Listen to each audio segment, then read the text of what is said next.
মাননীয় স্পিকার, কিছুক্ষণ আগে আমাদের সর্বশ্রদ্ধেয় মাননীয় সংসদ আন্দালিব রহমান পার্থ যখন বক্তব্য দিচ্ছিলেন, উনি যখন বললেন যে সংবিধান যারা ছুঁড়ে ফেলতে চায় তাদেরকে স্বাধীনতা বিরোধীর সাথে উনি অ্যালাইন করলেন, ট্যাগ করলেন মাননীয় স্পিকার।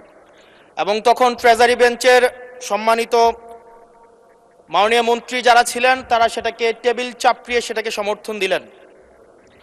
মাননীয় স্পিকার, গণতন্ত্রের জন্য যিনি আপোষহীন লড়াই করে গিয়েছেন বেগম জিয়া, উনি বলেছিলেন যেদিন জনতার সরকার প্রতিষ্ঠিত হবে, যেদিন এই পার্লামেন্ট জনতার সরকারের কাছে যাবে, এদিন এই সংবিধানকে ছুঁড়ে ফেলা হবে।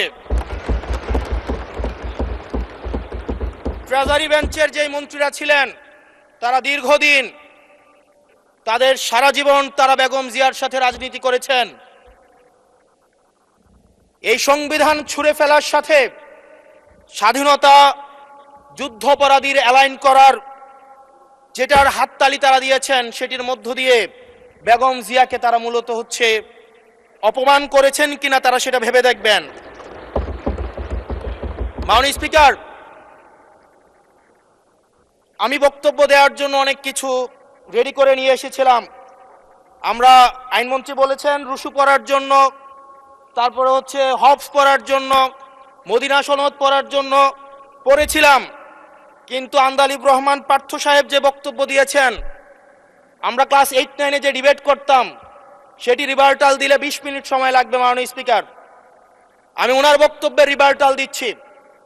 উনি বলেছেন যে আমি কোট করছি, উনি বলেছেন ৭২-এর সংবিধানের কিছু কিছু বিষয়কে ওনারা সম্মান দিয়েছেন।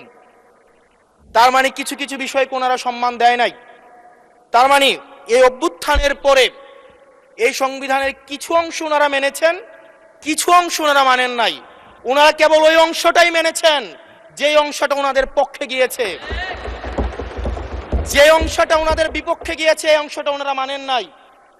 মাননীয় স্পিকার, এই ধরনের প্রকৃতি সম্পন্ন যারা আছে বাংলাদেশের পার্লামেন্ট, যারা দেখছেন তারা সিদ্ধান্ত নেবেন। যারা কখনো কখনো কনফরমিস্ট, যারা কখনো কখনো রিফর্মিস্ট, তারা মূলত অপরচুনিস্ট। এখন আমি সংবিধানের কিছু কিছু ধারা মানব, কিছু কিছু ধারা মানব না। আমি কখনো কখনো সাংবিধানিক, কখনো কখনো আমি অসাংবিধানিক। মাননীয় স্পিকার, যখন ডক্ট্রিন অফ নেসেসিটির প্রশ্ন আসে, মাননীয় স্পিকার, এই এক্সিস্টিং সংবিধান অনুযায়ী যখন 7A এবং 7B বলবৎ থাকে, সেই জায়গা থেকে আইনজ্ঞরা, মাননীয় স্বরাষ্ট্রমন্ত্রী উনি থাকলে ভালো হতো। ডক্ট্রিন অফ নেসেসিটি মাননীয় স্পিকার 48-এর 3 অনুযায়ী রাষ্ট্রপতি সুপ্রিম কোর্টের মাধ্যমে একটা, এই 106-এর অ্যাডভাইজরি একটা রুল আছে মাননীয় স্পিকার। এই অ্যাডভাইজরি রুলের মাধ্যমে সংবিধানের ফান্ডামেন্টাল কোনো বিষয় কম্প্রোমাইজ করা যায় না। মাননীয় স্পিকার, যদি আমি এই সংবিধান মানি তাহলে এই অন্তর্বর্তীকালীন সরকারের বৈধতা প্রশ্নবিদ্ধ হয়। মাননীয় স্পিকার, মাননীয় স্পিকার, যদি এই সংবিধানকে আমি ধারণ করতে চাই, মেনে চলতে চাই, সেদিন 64 বিধি অনুযায়ী অ্যাটর্নি জেনারেল নিয়োগ দেওয়া হয়েছিল 6 আগস্ট। মাননীয় স্পিকার, এই সংসদে প্রশ্ন রাখতে চাই, তৎকালীন বর্তমান রাষ্ট্রপতি চুপ্পু, তখন বলা হয়েছে অ্যাটর্নি জেনারেল নিয়োগ দেওয়ার ক্ষেত্রে প্রধানমন্ত্রীর সাথে আলোচনা করতে হবে।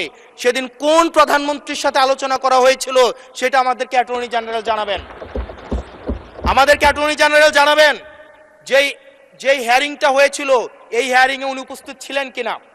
তখনকার সময় যিনি প্রধান বিচারপতি ছিলেন ওবায়দুল হক, তিনি তখন কোথায় ছিলেন, সেই রায়ের কপিটা আমরা দেখতে চাই। মাননীয় স্পিকার, মাননীয় স্পিকার, আপনি যখন বেগম জিয়াকে 6 আগস্ট সর্বপ্রথম ছাত্র জনতা যখন সিদ্ধান্ত নিয়েছিল আর এক মুহূর্ত বেগম জিয়াকে কারাগারে থাকতে দিবে না, বেগম জিয়াকে রাষ্ট্রপতির আদেশের মধ্য দিয়ে বেগম জিয়াকে সেদিনই কারাগার থেকে যেই জুলুমের মধ্যে রাখা হয়েছিল সেটা থেকে ছাত্র জনতার রায়ের মধ্য দিয়ে সেখান থেকে বের করে আনা হয়েছিল। মাননীয় স্পিকার, যদি এই সংবিধানকে বাইবেল ধরে নেই, এই সংবিধানকে যদি গসপেল ধরে নেই, এই গসপেলের পুরোহিত অনুযায়ী যেভাবে ভ্যাটিকান সিটি চলে সেটা যদি আমরা ধরে নেই, তাহলে মাননীয় স্পিকার সেদিন বেগম জিয়া জেল থেকে বের হতে পারেন না। মাননীয় স্পিকার সেদিন বেগম জিয়া জেল থেকে বের হয়েছিল অভ্যুত্থানের জনরায়ের ভিত্তিতে।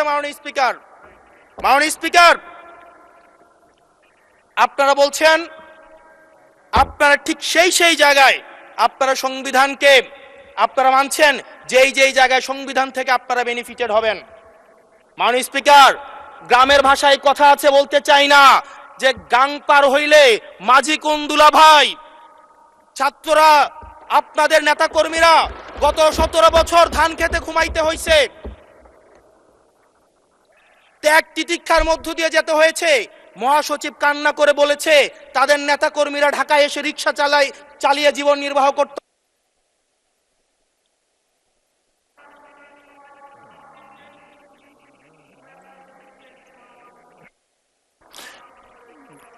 এক মিনিট বলেন। মাননীয় স্পিকার আজকে দেখেন, আজকে লক্ষ লক্ষ নেতা কর্মী তাদের রক্ত দিয়েছে। ফ্যাসিবাদ বিরোধী প্রত্যেকটি রাজনৈতিক দল, কোন রাজনৈতিক দলকে বিশেষভাবে আমি আলাদা করতে চাই না, ফ্যাসিবাদ বিরোধী প্রত্যেকটি রাজনৈতিক দলের রক্ত শ্রম ঘামের মধ্য দিয়ে এই হাসিনার পতন হয়েছে। এই হাসিনার পতনের পরে যখন জনরায়, মাননীয় স্পিকার, যখন জনরায় কখনো কেতাবের কাছে মাথা নত করে না। এটা ভ্যাটিকান সিটি নয় যে গসপেল অনুযায়ী হচ্ছে দেশ পরিচালিত হবে। 68% জনগণ তারা সিদ্ধান্ত জানিয়ে দিয়েছে এই সংবিধানের যেই বেসিক স্ট্রাকচারাল জায়গায় কোন জায়গাগুলোতে রিফরমেশন আনতে হবে। মাননীয় স্পিকার আন্দালিব রহমান পার্থ সাহেব বলেছেন যে অর্ডারে নাকি হচ্ছে সংবিধান সংস্কার পরিষদের গঠনটা নাই। উনি যদি একটু পরিশ্রম করতেন, জাস্ট একটা পাতা উল্টাইতেন, একটা পাতা পরেই বলা হয়েছে সংবিধান সংস্কার পরিষদ গঠন যদি জয়যুক্ত। ধন্যবাদ মাননীয় সদস্য, ধন্যবাদ।